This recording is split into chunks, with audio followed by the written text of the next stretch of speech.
Hey everyone, welcome back to the channel. For those of you who are brand new here, welcome, and those of you returning, welcome back.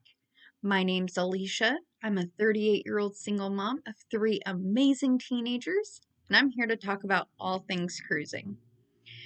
Now, one of the biggest questions I have been asked recently, especially because I'm going to have a cruise I'm going to be jumping on here in a few weeks, is what do I pack? Or what do I not pack? Or what should I or shouldn't I pack? So we'll kind of dive into that a little bit. Today, I figured I would start talking about things that I wish I had learned way earlier, and that is how to stop overpacking. Because honestly, I felt like I used to bring everything. I would pack cruises like I would pack for cruises as if I was preparing for like every potential emergency. Whatever weather condition I may come up with, outfit changes, random scenarios that could ever happen. And so then I would bring a huge suitcase. I would pack backup items for my backup items, and half the stuff I honestly, half of it wouldn't even leave my suitcase, much less get used. But after more cruises, more travel experiences, and really just learning what I use on board, I was able to realize something. Cruising is so much easier when you pack lighter. There's less stress, less clutter, less dragging luggage through airports and terminals. There's less unpacking and therefore less repacking. And honestly, it's just more freedom. So today I'm going to share 10 things that I no longer pack for cruises and why I stopped bringing them. And if you're an overpacker like I used to be, this video might save you a lot of stress before your next cruise and could even save you a few dollars at the airport. So let's get into it. This first one was always my biggest mistake, and that was overpacking shoes. I would do flip-flops and sneakers and dress shoes and sandals and water shoes and then another pair of sandals, and then there would be like a just in case shoes, which I don't even know what is that? And somehow I would still wear the same two, maybe three pairs of shoes for the entire cruise. So now I've been able to reduce it down. I'll bring comfortable walking shoes. I'll bring sandals. Sometimes I'll bring flip-flops. I think it really just depends on the itinerary and maybe what excursions I might be doing. And then depending on my mood, if I want to get super dressy for elegant night, then I might bring a dressier shoe as well.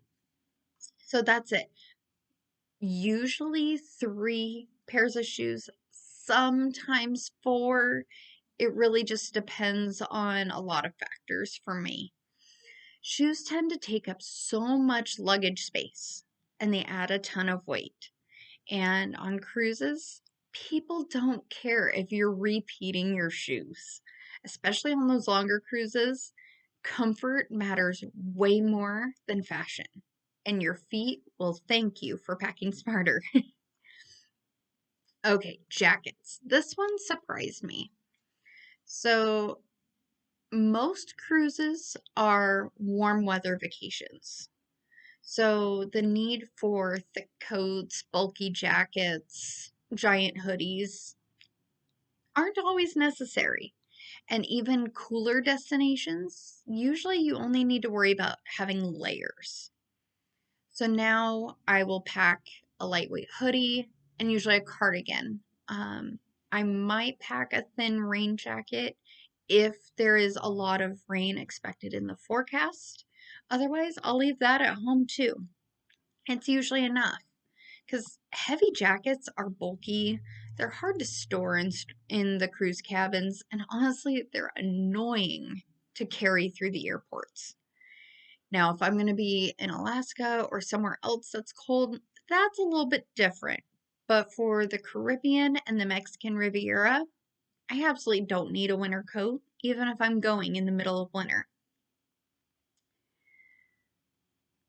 I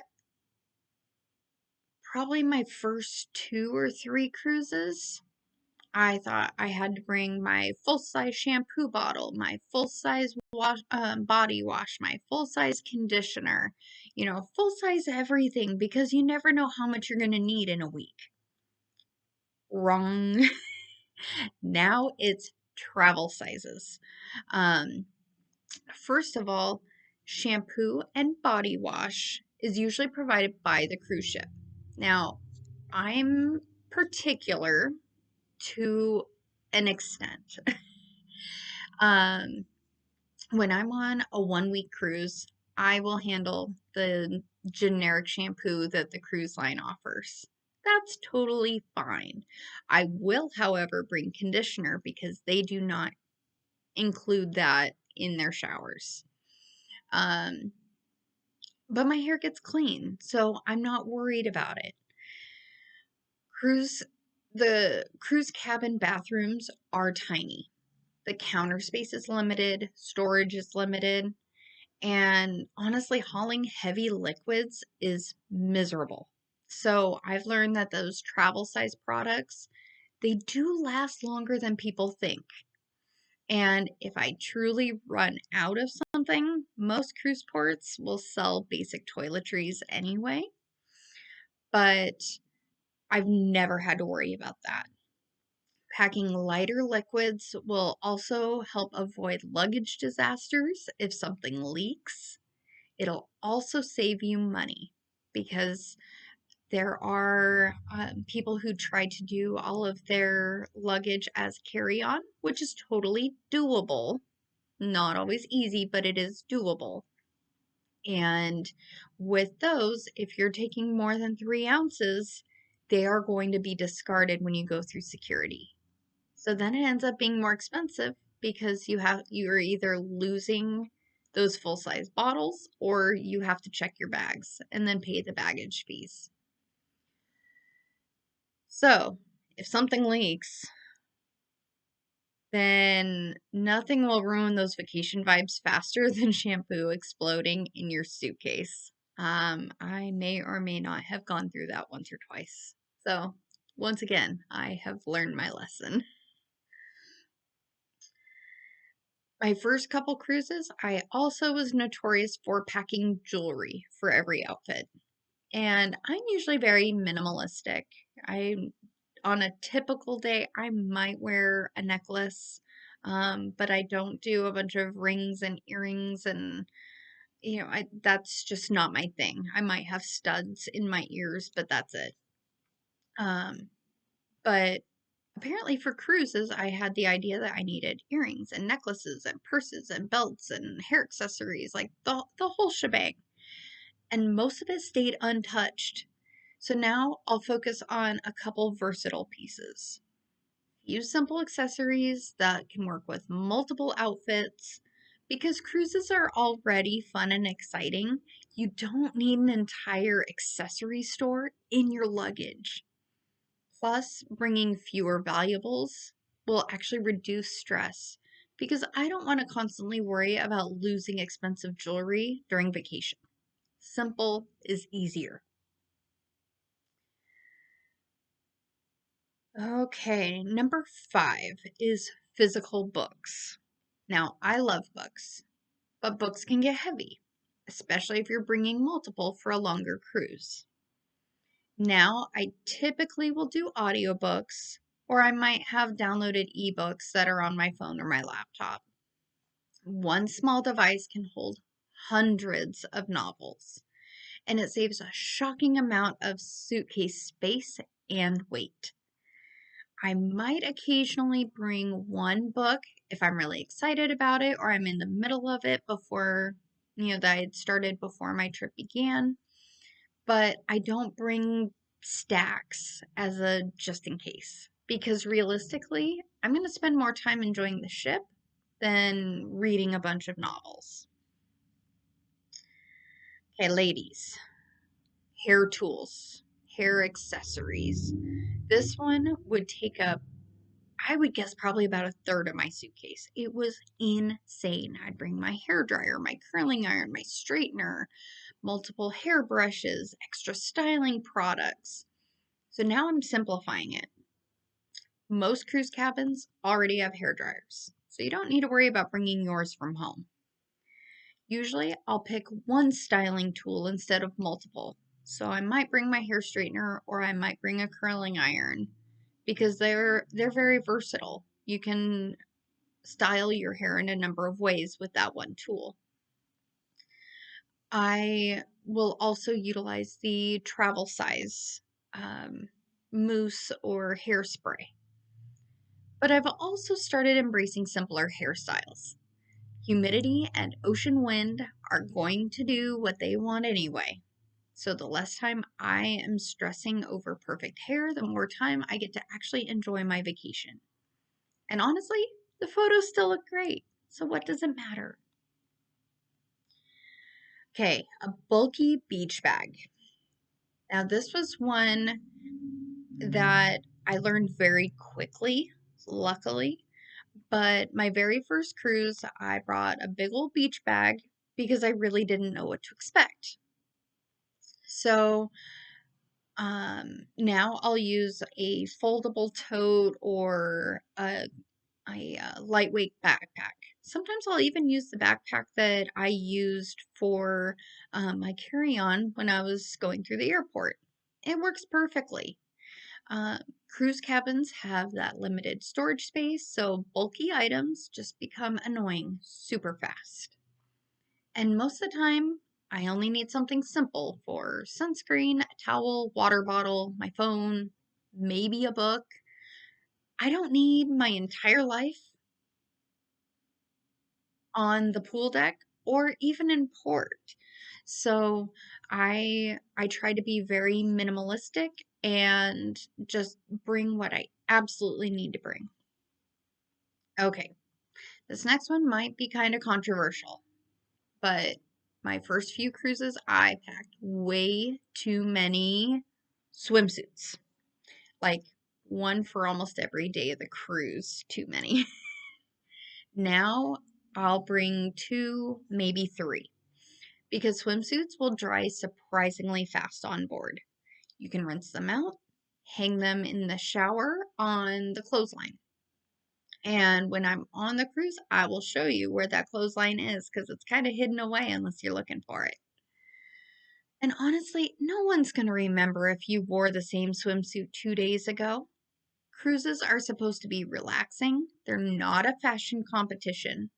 So packing fewer swimsuits will just save you a ton of room. Okay, another one for the ladies, makeup. I love to have options. Multiple eyeshadow palettes, foundations, lipstick colors, backup products. Now I have a very streamlined makeup routine. I'll have my tinted moisturizer, a neutral palette, maybe two lip colors, and then my mascara. And that's about it. Most cruise days are casual, and after being in the sun, at the pool, or exploring ports all day, I honestly will wear less makeup than I thought I would because simplifying makeup also makes getting ready way faster. And that just means more vacation time for me. Okay, my very first cruise. I I still can't believe I would do this. Cruise ships provide towels, pool towels, bathroom towels, beach towels. Yet I would still pack giant towels from home. Now, why? Good question. They take up a huge amount of suitcase space. They dry slow. They just make your luggage heavier. So now I do not bring thick towels unless I have a super specific reason, which I've never had to experience. The cruise provided towels work just fine. And not packing towels frees up so much extra space for the things that I really need. Okay, so I think a lot of us will overpack because we're afraid of being unprepared. We'll think, what if I need this? What if I regret not bringing it? What if there's a special moment? And that's fair. But the reality is, most cruise ships have stores, most ports have stores, and most quote unquote emergencies are not actual emergencies. Overpacking usually creates more stress than underpacking. So you have the heavy bags, the messy cabins, long unpacking sessions, and just too many choices. The more I cruise, the more I value that simplicity, especially if cruising itself, especially because cruising itself is already exciting enough. I don't need extra things to enjoy the experience. So here's a few things that help me to avoid overpacking now. Lay everything out first. Then chances are you're going to remove about 25% of it. At least I do. Choose outfits that mix and match. Stick to a simple color palette. A lot of people like using packing cubes. And I will, depending on how long I'm gone and what some of the items are. If you're going to be on a longer cruise, plan to do laundry. There are options. Most cruise ships have self-serve options. Otherwise, the cruise line will provide like a washing valet service for a fee. And most importantly, be realistic about what you actually wear in everyday life. If you never wear 6 pairs of shoes in a week at home, you're not going to do it on a cruise either. So at the end of the day, cruising became so much more enjoyable for me once I stopped trying to pack for every possible scenario. Travel feels lighter when your luggage is lighter. And honestly, the memories matter way more than the stuff that you brought. So I'd love to know in the comments, what's one thing you stopped packing for cruises? Or maybe there's that one thing that you will always bring no matter what. If you enjoyed this video, don't forget to like, subscribe, and share it with someone who always overpacks for their vacation. And I'll see you on the next video. Have a great day, everyone.